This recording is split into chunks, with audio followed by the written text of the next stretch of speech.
श्रीयुतां कमलं श्रीगुरुं वैष्णवांश्च श्रीरूपं साग्रजातां सहगना रघुनाथान्वितं तं सजीवं साद्वैतं सावधूतं परिजनासहितं कृष्णचैतन्यदेवं श्रीराधा कृष्णपदान् सहगना ललिता श्रीविशाखान्वितांश्च हे कृष्णा करुणा सिन्धु दीनबन्धो जगत्पते गोपेश गोपिका कान्ता राधाकान्ता नमोऽस्तु ते तप्तकाञ्चना गौराङ्गी राधे वृन्दावनेश्वरी वृषभानुसुते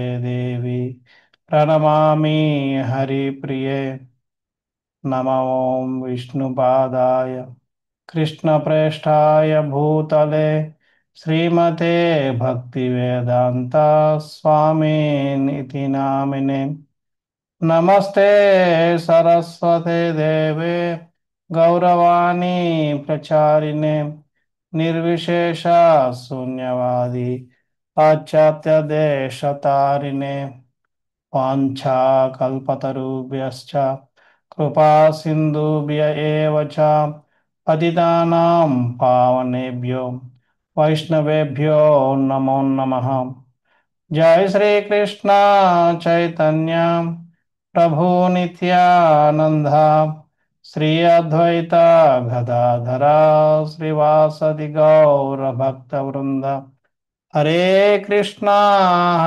कृष्णा कृष्णा हरे हरे हरे राम राम राम हरे हरे హరే కృష్ణ. ఈరోజు మనం నెక్స్ట్ లైన్లో బలరాముడు రుక్మిణీదేవి యొక్క అన్నగారైన రుక్మిణిని ఏ విధంగా సంహరించారు అన్నది ఈరోజు మనం చర్చించిపోతున్నాం. సో దానికి ముందు యాక్చువల్గా సుఖదేవ్ గోస్వామి రుక్మిణి కృష్ణుని మధ్య జరిగిన సంభాషణ వర్ణించిన తర్వాత ఆయన కృష్ణుడి యొక్క వ్యవహారాలు భార్యలతో ఏ విధంగా వ్యవహరిస్తున్నాడని చెప్తూ కృష్ణ యొక్క వ్యవహారాలను వివరిస్తూ వచ్చాడు.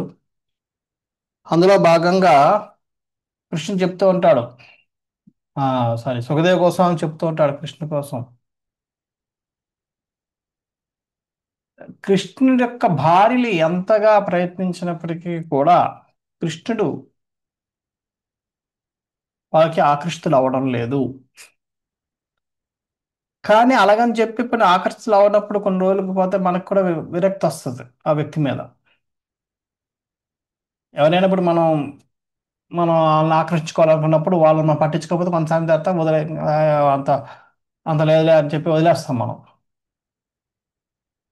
అలాగే వీళ్ళు కూడా వదిలేయాలి, కానీ వీళ్ళు ఎందుకు వదలడం లేదు అంటే సుఖదేవ్ కోసం చెప్తాడు. ఎందుకంటే వాళ్ళు కృష్ణుని యొక్క అంగాలను చూసిన ప్రతిసారి వాళ్ళు ఆకర్షితులైపోతున్నారు.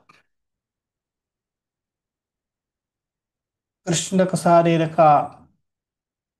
శరీరం, అది కృష్ణ యొక్క నేత్రాలు కానీ, కృష్ణ యొక్క ముఖం కానీ, ఆ నవ్వు కానీ,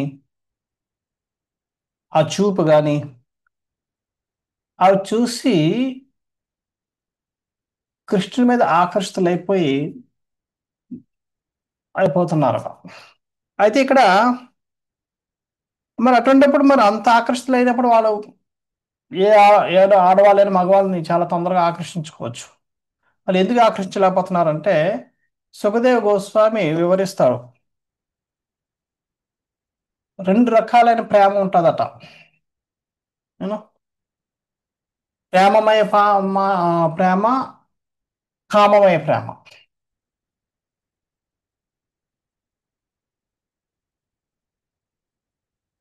ఈ రాణులందరూ కూడా కృష్ణుడి యొక్క అందానికి ఆకర్షించడం అన్నది కామమయ ప్రేమ.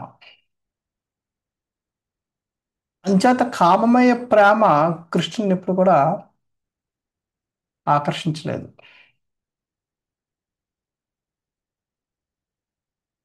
అది బద్ధ జీవులకి మాత్రం వర్తిస్తుంది. బద్ధ జీవులు కామమయ ప్రేమకి ఆకర్షితులైపోతారు. ఆ ప్రేమమయ వరకు వెళ్ళక్కర్లేదు. అందుకనే ప్రస్తుత సమయంలో ఈ వివాహాలన్నీ కూడా తగాదాలకు దారి తీయడానికి కారణం ఏంటంటే వాళ్ళ ప్రేమ అంతా కూడా కామమయం మీద ఉంటుంది, ప్రేమమయం మీదకి వెళ్ళదు. ఆ కామమయం అన్నది ఏంటంటే ఆకర్షణ ఎక్కువ రోజులు ఉండదు. అది వీకర్ అంటే బలహీన ప్రేమ, బలమైన ప్రేమ కాదు, గాఢమైన ప్రేమ కాదు. ఎప్పుడైతే ప్రేమమయ ప్రేమలోకి వెళ్తామో అప్పుడే ఆ బంధం అది ఆ ఆ ప్రేమ, గాఢమైన ప్రేమ, ఆ బంధం దృఢంగా ఉంటుంది. కామమైన ప్రేమ అన్నది తాత్కాలికం, చాలా బలహీనం బంధం ఉంటుంది. అందుకనే కొన్ని రోజులు పోయాక కామం తీరిపోతే వాళ్ళొక్క ప్రేమ అన్నది విరిగిపోద్ది, ఇంకా అక్కడి నుంచి గొడవలు మొదలవుతాయి. అంటే ప్రేమమయ ప్రేమ ఉన్నప్పుడు వాళ్ళు ఆకర్షించుకోగలుగుతారు, అది కృష్ణుడు. అంచేత వీళ్ళందరూ ఆ శరీరాన్ని చూసి వీళ్ళు యూనో ఉద్రేకులు అవుతున్నారు వాళ్ళందరూ. చది అది వాళ్ళకి ప్రేమమయ ప్రేమ కూడా ఉంది, కానీ వాళ్ళు ప్రయత్నించే ప్రతి ప్రయత్నం కూడా వాళ్ళక కామమయ ప్రేమతోటి వాళ్ళు ఆకర్షించాలని ప్రయత్నిస్తున్నారు, కానీ కృష్ణుని ఎక్కడ అవడం లేదు వాళ్ళకి. ఉం? అంతేకాకుండా సుఖదేవ్ కోసం మరొకటి కూడా వర్ణిస్తూ ఉంటాడు. ఆయనకు ఉన్నది ఒక్క రాణి కాదు, 16,108 రాణులు.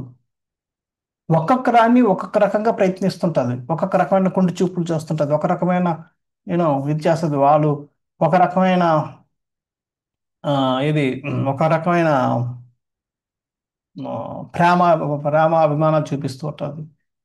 ఒక రకంగా డ్రెస్సింగ్ చేసుకుంటుంది, ఒక రకమైన దుస్తులు ధరిస్తుంది, ఒక రకమైన సెంటులు వేస్తుంది. మన ఇంతకు ముందు రుక్మిణి యొక్క రూమ్ ఎలాగున్నదని మనం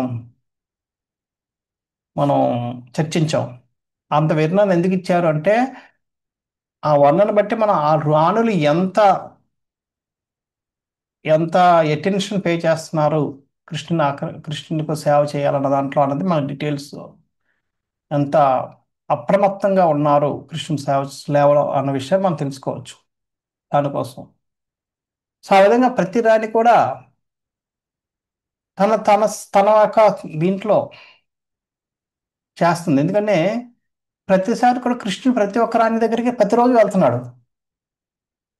ఎవరో ఒకటి ఎప్పుడైనా చూడండి, ఇద్దరు భార్యలు ఉంటే ఒక భార్య దగ్గర ఎప్పుడు వెళ్తున్నావు కనబడుతున్నాడు అంటే ఆ భార్య కూడా నా దగ్గరికి వెళ్తున్నాడు, నా దగ్గరికి వెళ్ళడం అనుకుంటాడు, ఆమె దగ్గరికి వెళ్ళడం లేదని అనుకుంటుంది ఆమె. అలాగే 16,000 మంది అనుకుంటా కృష్ణుడు అప్పుడు నా దగ్గరికి వస్తాడు, మిగతా వాళ్ళందరికీ అందరూ నేనే ఎక్కువ ఇష్టం ఆయనకి అన్న భావంలో ఉంటున్నారు వాళ్ళందరూ. వాళ్ళందరూ అలా భావించుకుంటున్నారు. ఆ భావంలో వాళ్ళంటూ కృష్ణుడికి ఆ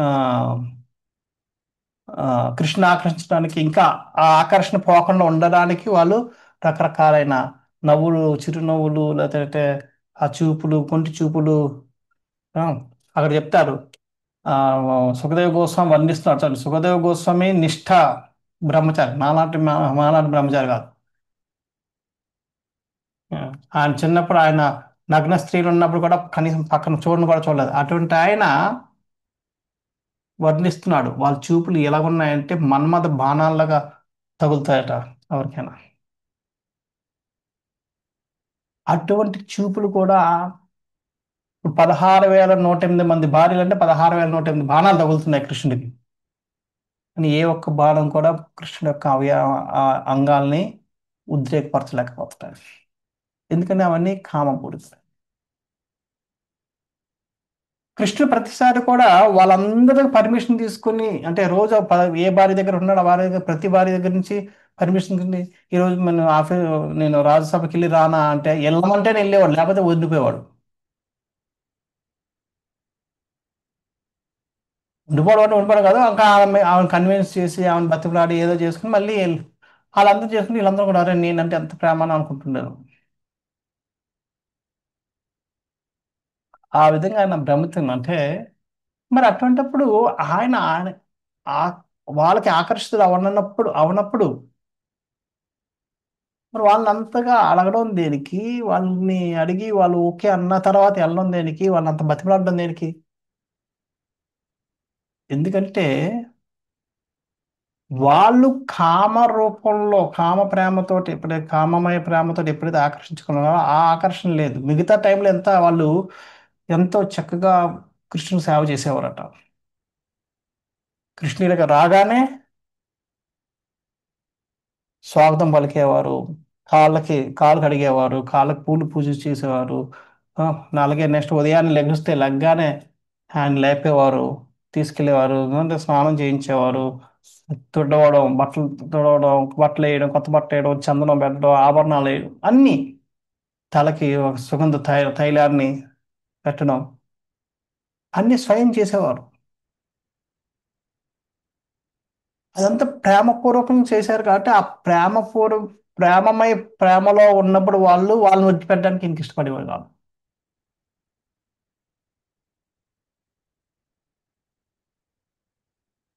ఎప్పుడైతే కామమయ రూపం ప్రేమలో ఉంటారో వాళ్ళు కృష్ణుడు మాత్రం లెక్క చేసేవారు కాదు. సో అంచేత ఇదంతా ప్రేమమయ ప్రేమ కాబట్టి ఉదయాన్నే వాళ్ళు అంతా చూపించిందంతా ప్రేమమయంతో కాబట్టి ప్రేమమయం దగ్గరికి వెళ్ళేటప్పటికి ఆయన విడిచిపెట్టలేక వాళ్ళు ఓకే అన్న వరకు వాళ్ళు బతిమలాడుతూ వెళ్ళేవారు. సో ఇది ఈ విధంగా కృష్ణుడి వ్యవహారం చాలా కష్టం అర్థం చేసుకోవడం. అలాగే సుఖదేవ్ గోస్వామి అంటాడు, ఏమని అంటాడంటే యాక్చువల్లీ ఏదో ఒక రకంగా వీళ్ళు సేవ అయితే చేసుకుంటున్నారు. రాణులకి కృష్ణు దగ్గరికి వెళ్ళి సేవ చేసుకునే భాగ్యం ఉంది. కానీ పెద్ద పెద్ద దేవతలు, బ్రహ్మదేవులు లాంటి వాళ్ళకి కూడా కృష్ణుడి దగ్గరికి వెళ్ళే అర్హత లేదు.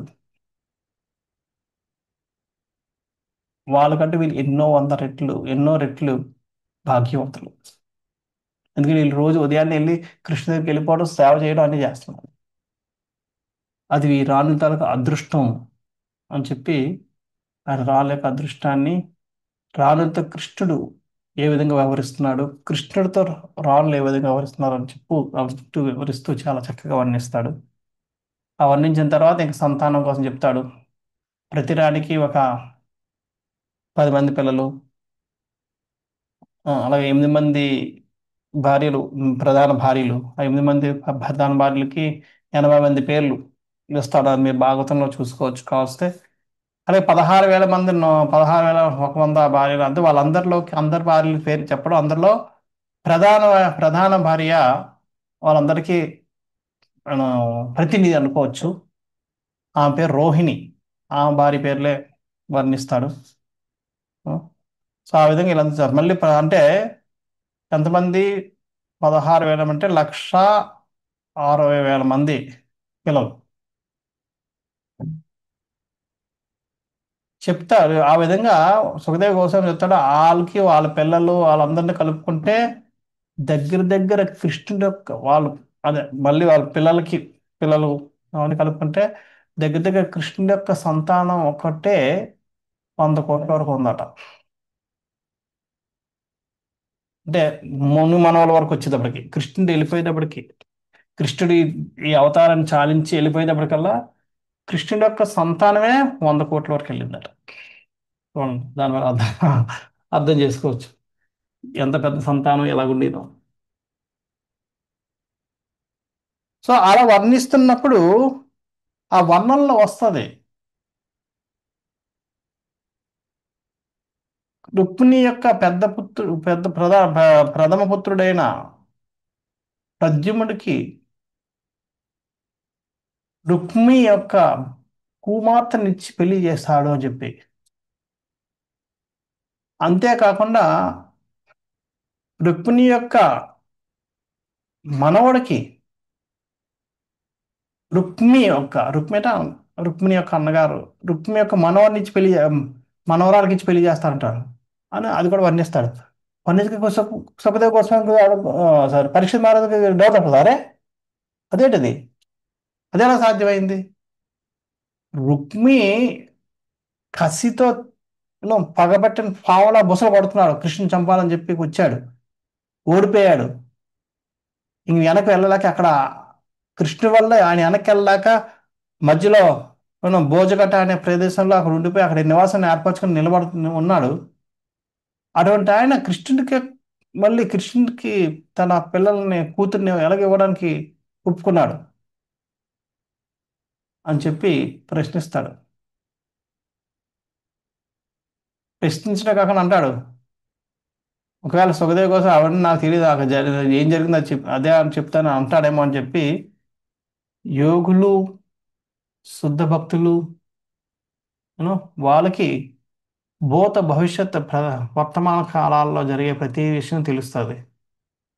అంచేత మీకు ఇది తెలియదని చెప్పడానికి లేదు అని చెప్పి ఆయన అది కూడా చెప్తాడు. సో ఆ విధంగా సుఖదేవ్ గోస్వామి ఈ అంశాన్ని వివరించకుండా వెళ్ళిపోకుండా ఆయన్ని ఇబ్బంది ఇరకాటంలో పెడతాడు. సో ఇంక తప్పని పరిస్థితిలో సుఖదేవ్ గోస్వామి దానికోసం కూడా వివరణిస్తాడు. యాక్చువల్గా ఏమైందంటే రుక్మికి ఒక కుమార్తె ఉంది, ఆ పేరు రుక్మాదేవి. రుక్మి అంటే రుక్మిణి యొక్క అన్నగారు. ఆ కుమార్తెకి స్వయంవరాన్ని ప్రకటించారు.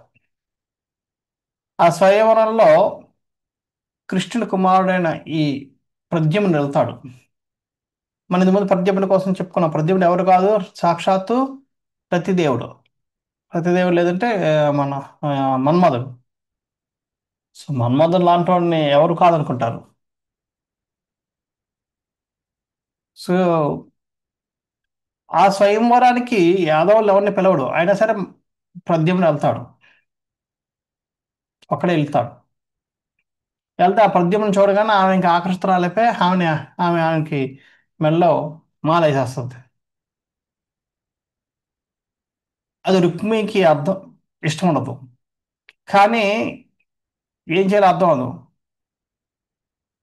ఎలాగ దీన్ని ఏం చేద్దాం అనే లోపు మిగతా రాకుమారులు, రాజులు ఎవరైతే వచ్చారో వాళ్ళందరూ కూడా ఇదే అదను చూసుకుంటారు. వాళ్ళందరూ ఏం చేస్తారంటే రుక్మిణి ఒక్కడే, ఇది ప్రద్యుమ్నుడు ఒక్కడే వచ్చాడు కుర్రవాడు, అందులో మనం మనం ఈయన్ని ఏదో మనం మభ్య పెట్టి, ఎందుకంటే యాదవులు అందరూ వచ్చి బలరాముడు, కృష్ణ వాళ్ళందరూ వస్తుంటే మళ్ళీ యుద్ధంతో కష్టం అయి ఉండేది.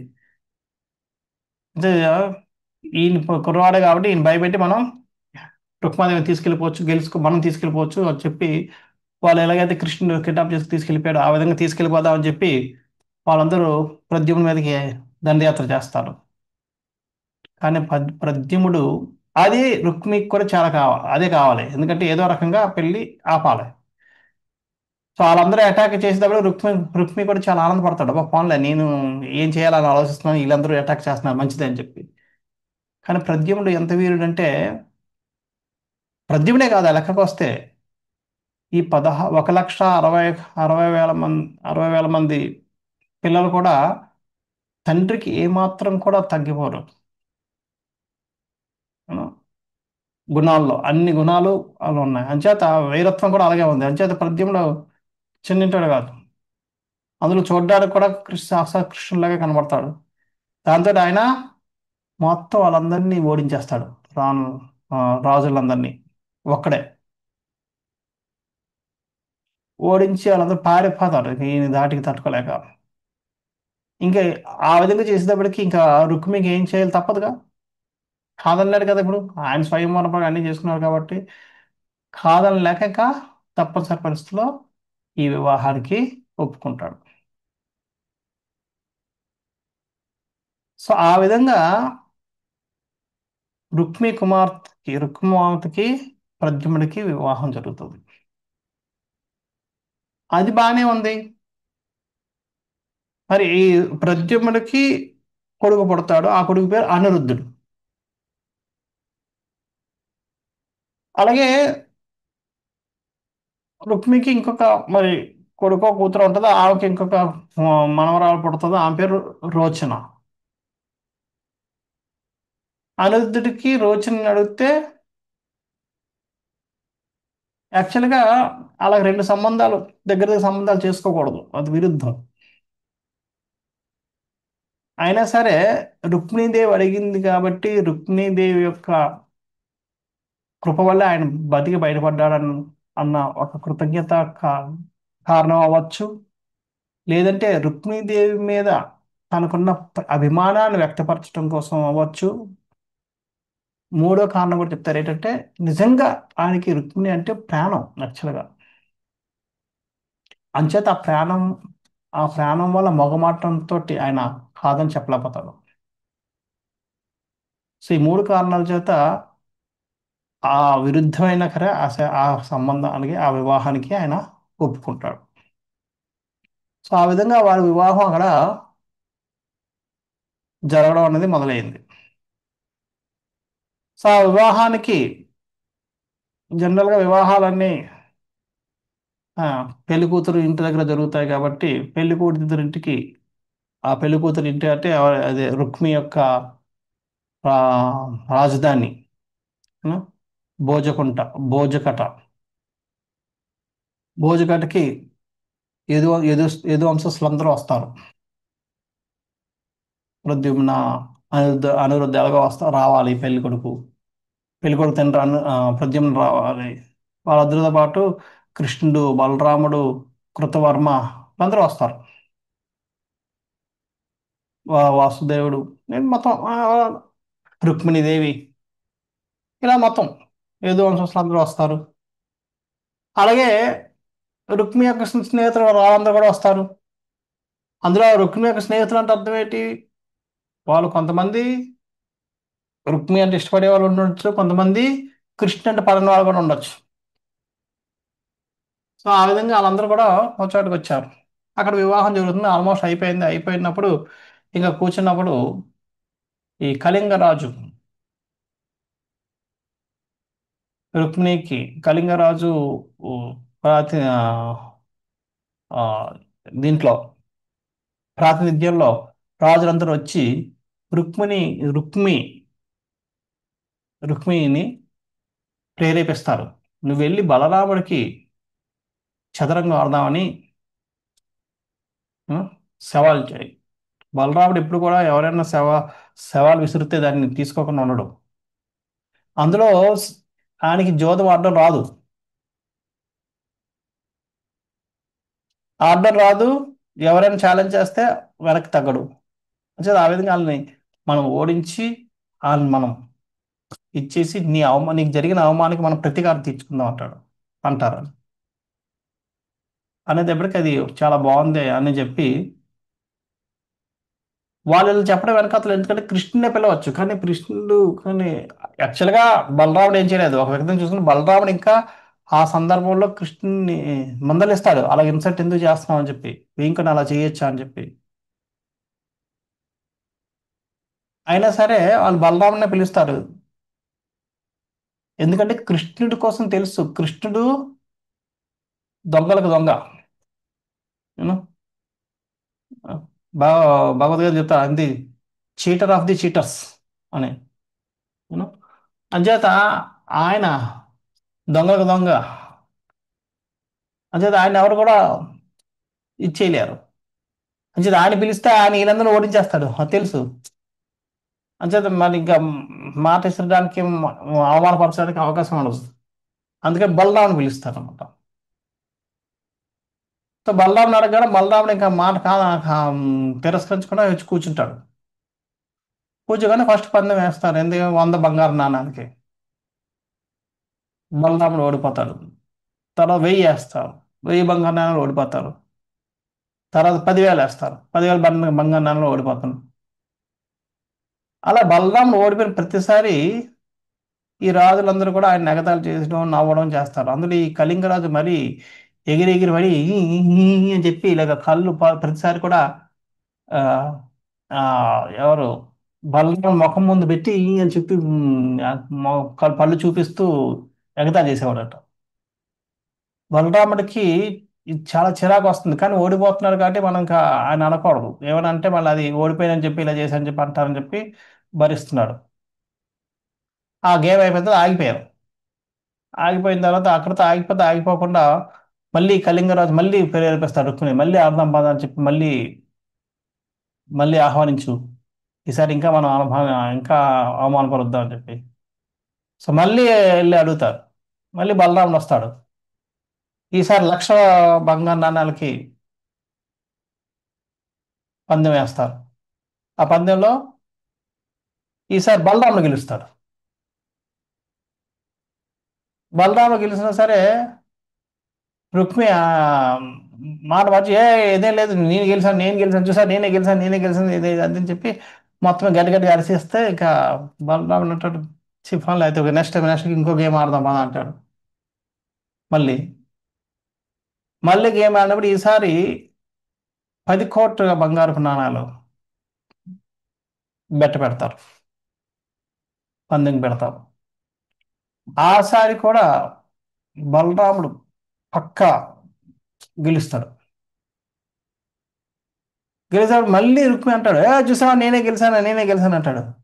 బలరాముడు కళ్ళు ఎర్రగా, అప్పటికి మామూలుగానే ఆయన కళ్ళు ఎర్రగా ఉంటాయి, ఎందుకంటే ఇప్పుడు కూడా వారిని తాగుతూ ఉంటాడు కాబట్టి. అంటే దాంట్లో ఈ కోపానికి ఇంకా ఎర్రగా అయిపోయాట. ఆయన ఊగిపోతున్నాడు కోపంతో. ఎలా ఊగుతున్నాడు అంటే దాని ఆ, చెప్తాడు, అమావాస్య పౌర్ణమికి సముద్రం చాలా పెద్ద కల్లాలంగా తిరుగుతుంది, ఆ విధంగా ఆయన ఊగిపోతున్నాడట కోపంతో. మళ్ళీ నేను గెలిచాను చూసావా, మీరు ఇది అదే అని చెప్పి ఇది చేస్తాడు, ఎగతాళి చేస్తాడు. చూడు వీళ్ళు నాకు సాక్ష్యం, ఇలా రాజులు అందరూ చెప్తారు, పక్కన ఉన్న రాజులు అందరూ కూడా కుంగుడియా, నువ్వు ఓడిపోయి ఎందుకు మీకు రాదు, అది రాదు అని చెప్పి. దాంతో పాటు ఇంకా రుక్మిణి అక్కడితో ఆగకుండా అంటాడు, మీరు గొల్లవాళ్ళు, మీకు పావులు మేపుకోవడం తప్ప ఇంకేం వచ్చు మీకు? మీలాంటి వాళ్ళకి ఈ చదరంగాలు, ఈ పందాలు ఇవన్నీ తగ్గుతాయా? వెళ్ళి ఆవులు కాసుకోండి. ఆ, బాణాలు వేయడం, ఈ చదరంగం ఇటువంటి ఆడడం, పందాలు కట్టడం అనేది మా క్షత్రియులకి అని చెప్పి ఎగతాళి చేస్తాడు. అంతేకాకుండా అది ఎగతాళి చేయడానికి మర్చిపోయాను. ఎప్పుడైతే వీళ్ళ సాక్ష్యం అని చెప్పి ఈ రాజులు అంటారో, రాజులందరూ కూడా ఎప్పుడైతే సాక్ష్యం చెప్తున్నారో, ఆ బలరాముడికి అర్థం అవడం లేదు. అదే ఇదేంటిది ఇంత అన్యాయం అని చెప్పి. అప్పుడు ఆకాశవాణి చెప్తుంది, లేదు, ఈ రాజులు వీళ్ళందరూ రుక్మి చెప్తుందంత అబద్ధం, బలరాముడే గెలిచాడని చెప్పి.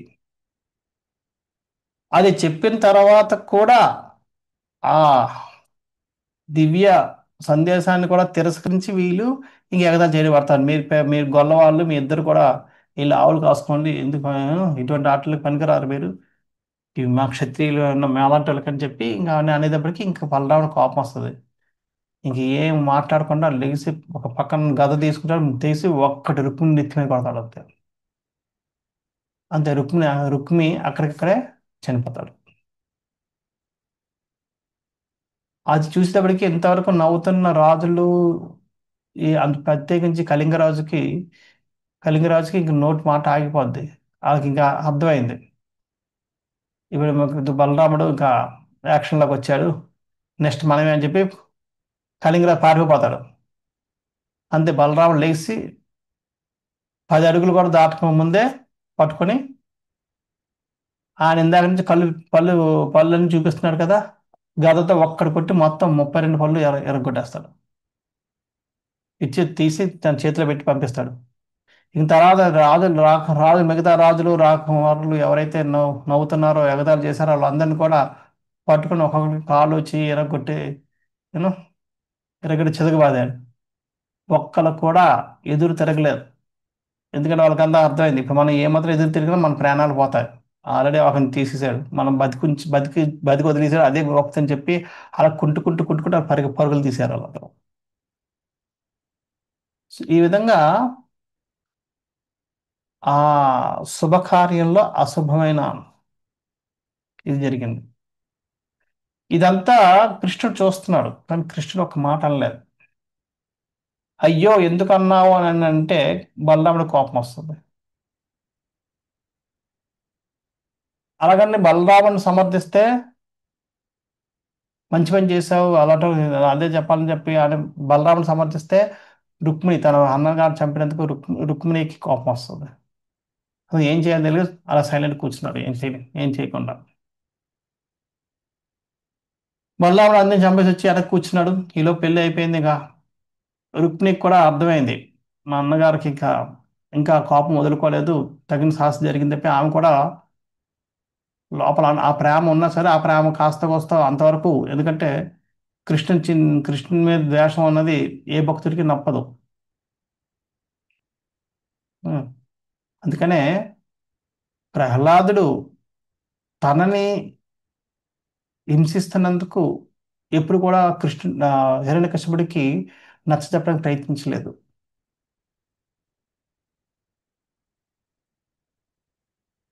కానీ ఎప్పుడు ఏమని నచ్చజెప్పడానికి ప్రయత్నించేవాడు? విష్ణు మీద ద్వేషం పెంచుకోవద్దని చెప్పడానికే ప్రయత్నించేవాడు. అంచేత ద్వేషం వాళ్ళ మీద పెంచుకుంటే భక్తులకి ఏం ప్రాబ్లం ఉంటుంది, కానీ భగవంతుడి మీద పెంచుకుంటే చాలా ఇబ్బంది, వాళ్ళకి నప్పదు. సో అదే విధంగా ఇక్కడ రుక్మిణి కూడా గమనించింది. తన అన్నగారి మీద తన ప్రేమ ఉంది, కానీ తన అన్నగారు కృష్ణుని మీద ద్వేషం పెంచుకోవడం ఆమెకు నచ్చలేదు.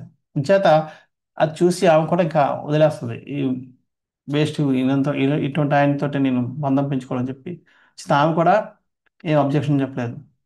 సో ఈ విధంగా వాళ్ళందరూ కూడా వివాహం అయిన తర్వాత అనిరుద్ధుణ్ణి అనిరుద్ధుడితో పాటు రోచన్ని రథం ఎక్కించుకొని ఎంతో సంతోషంగా కుంతభోజ భోజ భోజ భోజ కటను విడిచిపెట్టి ద్వారకాకి ప్రయాణమై వచ్చేసారు. సో ఈ విధంగా రుక్మిణి యొక్క ఆ వధ అన్నది బలరాముడి చేతుల మీద జరిగింది. ఇది ఈ రోజుకి సంచేత ఎప్పుడైనా సరే మనం భగవంతుడి మీద ద్వేషం పెట్టుకుంటే ఆ ద్వేషం మన యొక్క వినాశనానికే దారి తీస్తుంది తప్ప అది మనకి ఎటువంటి మంచి చేయదు. ఆ, అంచేత మనం ఇప్పుడు కూడా భగవంతుడి మీద కానీ భగవంతుడి భక్తుల మీద కానీ మనం ద్వేషాన్ని పెంచుకోకూడదు. ఓకే. హరే